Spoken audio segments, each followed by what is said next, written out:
जय हिंद दोस्तों, मैं गौरव यादव, गौरव फिजिकल एकेडमी गुना से। तो आज हम आपको बताएंगे कि जो बरसात में आप आर्मी की जो दौड़ कर रहे हैं तो उसमें जो आपको एक समस्या जो आ रही है कि मतलब यहाँ पे साइड में कुछ बच्चों को ये समझ में नहीं आ रहा है कि उनको दाद हो गई है या फिर कोई बीमारी हो गई है या फिर ये कैसे सही होने वाली है। तो जब हम रनिंग करते हैं तो होता क्या है कि जो समस्या है उसका सॉल्यूशन भी बताएंगे। वीडियो को पूरा देखना है। अगर चैनल पर नए हैं तो चैनल को सब्सक्राइब करके बेल आइकन को दबाएं जिससे कि हर एक वीडियो की अपडेट आप तक पहुँचती रहे। तो चलिए तो वीडियो शुरू करते हैं। तो यहाँ से आपको क्या होता है कि जैसे आप एकेडमी जा रहे हो या आप खुद से रनिंग कर रहे हो, तो जैसे क्या है कि बरसात का मौसम है, आपने दौड़ना स्टार्ट किया। इसके बाद में आपने क्या किया कि पहले आपका अंडरवियर पहना, उसके ऊपर सपोर्टर पहना और उसके ऊपर फिर आपने टाइटी पहना, फिर पैंट पहना या शॉर्ट्स पहना। इसके बाद दौड़ चालू हो जाती है। लगभग 5 किलोमीटर 7-8 किलोमीटर आप दौड़ने के लिए जाते हो। तो उसमें क्या है कि जब आप घर पहुंचते हो तब आप यहाँ पे नीचे की तरफ देखते हो तो पता चलता है कि खाल निकल गई है, छुला गया है, चलने में भी थोड़ा सा प्रॉब्लम हो रहा है। तो ये सब किस लिए हो रहा है? ये इसलिए कि कुछ जैसे मान के चलिए आपने जो सपोर्टर पहना है, या तो वो सपोर्टर बहुत ज़्यादा सस्ता हो सकता है जिसमें धारियाँ हो, गरारी हो, जिनकी वजह से आपकी जो खाल है वहाँ की निकल रही हो और अंदर जो हीट है, मतलब इतनी सारी मतलब जो पहना है, शॉर्ट्स पहना है, अंडरवियर पहना है, टाइटी पहना है, उनकी वजह से अंदर हीट हो जाती है जिससे क्या है कि जो खाल होती है वहाँ पसीना आता है और वो धीरे धीरे रगड़ के निकलने लगती है। फिर क्या होता है जब हम कभी दौड़ने के लिए जाते हैं तो दोनों पैर चिपकना भी चालू हो जाते हैं। तो फिर क्या होता है, तो इसका पूरा सॉल्यूशन भी मैं बताऊँगा। तो ऐसी समस्या बहुत सारे बच्चों को आ रही है, तो बहुत सारे बच्चों के कॉल भी आ रहे थे। तो ये आपको इसीलिए होती है। तो इसके लिए क्या सॉल्यूशन है? सॉल्यूशन आप लोगों के लिए ये है कि जब आप दौड़ने के लिए जाते हैं, अगर ऐसी समस्या आपके साथ अगर हो रही है तो आप अपने जो सपोर्टर है उसको बंद कर दीजिए पहनना। तो आपको सिर्फ क्या करना है, मात्र एक टाइटी जो होती है, आप अंडरवियर पहनिए, उसके ऊपर 200 से 250 रुपये तक टाइटी आती है, आप एक टाइटी पहनिए, उस टाइटी को पहन के आप रनिंग करिएगा। और जैसे ही आपकी दौड़ हो जाती है कंप्लीट तो फिर आप अपनी ग्राउंड पर ही अपनी टाइटी निकाल के अपना जो शॉर्ट्स या लोअर है उसको आप पहन सकते हैं। दूसरा क्वेश्चन था कि सर करंट में मुझे ऐसा हो ही रहा है और अच्छा नहीं हो रहा, वो कैसे सही होगा? तो उसके लिए आपको क्या करना है कि जब आप रात में सोते हो उस समय आपको लोअर या शॉर्ट्स पहनकर नहीं सोना है, आपको खाली ओनली अंडरवियर में सोना रहेगा, जिससे कि आपके पैरों को हवा लगेगी, उस नीचे वाली जगह पे हवा लगेगी, वो सूख जाएगा बहुत ही ज़्यादा जल्दी। कोई क्रीम वगैरह ना लगाएं क्योंकि वहाँ पे कभी कभार क्या होता है, इन्फेक्शंस हो जाता है। तो इस चीज़ का आप विशेष ध्यान रखें।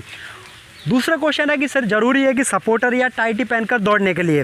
तो जैसे मान लीजिए ये बॉयज़ हैं, अब इन लोगों ने क्या कि मान लीजिए अंदर अगर टाइटी पहन रखी है, जैसे ये पूरा पार्ट्स है, अगर यहाँ से अपन हाथ को हिलाएंगे तो क्या होगा, हैंड्स का मूवमेंट होगा। ऐसे ही आप सिंपल दौड़ रहे हो तो ऐसा बोला जाता है कि जो नीचे की साइड है ना, आपको प्रॉब्लम हो सकती है, नहीं हो सकती है, कहाँ लिखा है कहाँ नहीं लिखा है ये मैटर नहीं करता है। मैटर ये करता है कि बहुत सारे ऐसे बच्चे हमने अपने आंखों के सामने देखे हैं जो बिना सपोर्टर के दौड़ते थे और उनके जो नीचे जो होता है अंडाशे होते हैं उनमें पानी भर जाता है, उनमें सूजन आ जाती है, फिर उनको 6 महीने 8 महीने ब्रेक लेना पड़ता है, इनसे उनको दिक्कत होती है।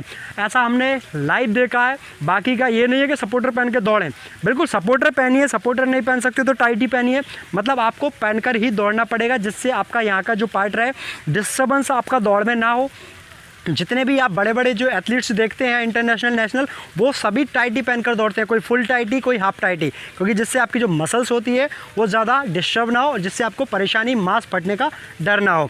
तो ये था आज का आपका पूरा क्वेश्चन कि जिसको भी यहाँ पे इस जगह पे किसी को समस्या हो रही है, मतलब यहाँ पे उसको पसीना आ रहा है या यहाँ पे वो चल नहीं पा रहा है, दिक्कत हो रही है, और किसी के अगर दोनों पैर चिपक रहे हैं, अभी स्टार्टिंग है, थाइज़ में क्या है कि थोड़ा सा फैट्स भरा हुआ है जिसके कारण से आपकी जो थाइस हैं दौड़ में चिपकती हैं और यहाँ पे थोड़ा सा घिसाव आता है। उसके लिए आप क्या करेंगे, जब ग्राउंड आते हैं तो सरसों का जो तेल होता है गर्म करने के उसको रख लीजिएगा, उसको यहाँ पे आपको लगा के दोनों साइड थाइस में आना है, जिससे आपकी जो रनिंग है इजली हो जाएगी। तो उम्मीद करते हैं कि जो आज की जो वीडियो है वो आपको बहुत ज़्यादा पसंद आई होगी, कि ऐसी वीडियोस हम रेगुलर आप लोगों के लिए लाते रहेंगे और भी जो कुछ रहेगा वो सब आप लोगों को ऐसी वीडियो के माध्यम से हम बताते रहेंगे। ये सभी रेगुलर आप लोगों के लिए हैं कि आपको ABCD exercise, normal exercise, 1600 metre workout, वो सब चीज़ हम आपको बताते रहेंगे। सिर्फ आपको अपने चैनल पर रहना है और फॉलो सिर्फ आपको एक व्यक्ति को ही करना पड़ेगा। क्या है कि ऐसे ऐसे यूट्यूबर्स या ऐसी ऐसी अकेडमियाँ चालू हो गई हैं कि कुछ तो ऐसा भी मना करते हैं कि बरसात का मौसम है दौड़ने मत जाना, ठीक है। तो बरसात के मौसम हो चाहे कोई सा मौसम हो, उस मौसम में आपको दौड़ने जाना है। जो आपकी ड्रेस है उसका मैं बता देता हूँ बरसात के मौसम में किन चीज़ों पर आपको सावधानियाँ रखना है। अगर मैं दौड़ने जा रहा हूँ, अगर बारिश स्लो स्लो हो रही है, मैं दौड़ने के लिए जाता हूँ और मुझे पसीना स्वेट से आता है, पसीना अगर मुझे आता है तो क्या होगा कि धीरे धीरे पानी बॉडी पे आया, बॉडी गर्म हुई, पसीना आया, तो फिर चांस है कि मैं बीमार हो सकता हूँ। लेकिन मान लीजिए बहुत तेज़ पानी आ रहा है, बहुत ज़्यादा तेज़ पानी आ रहा है और फिर आप दौड़ने जाते हो तो जाहिर सी बात है उस पानी में आप बीमार नहीं होंगे। लेकिन उसके लिए आपको ये नहीं है कि आपने दौड़ स्टार्ट करी 1600 रेपिटेशंस या कुछ लगा लिया। इसमें क्या है कि जब आप ग्राउंड पर या मिट्टी में या कीचड़ में ये वर्कआउट लगाते हैं तो इसमें आपको बाद में समझ आता है, लगभग 1-1.5 महीने बाद, कि पैर में लिगामेंट्स में दिक्कत होने लगा है। तो ये आप सब बाद में समझ पाओगे, जो रनिंग टिप्स होती हैं।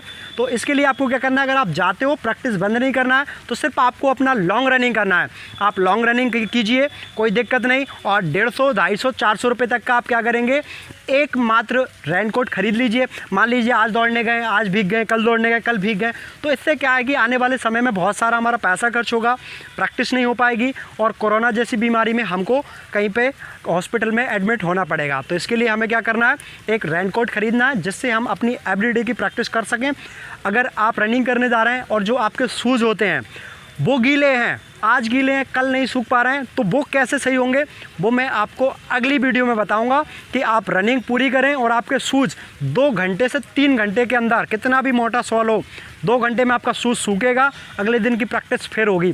तो वो वीडियो मैं आपको लगाऊंगा, क्योंकि हम यहाँ रोज़ रनिंग करते हैं, रोज़ भीगते हैं, तो रोज़ के रोज़ ही हम अपने शूज़ को कैसे सुखाते हैं। ये तो है नहीं कि सर 10 जोड़ी शूज़ हो तो सर का रोज़ रोज़ शूज़ को हम चेंज करते रहें। तो ये सब चीज़ों का आपको विशेष ध्यान रखना पड़ेगा।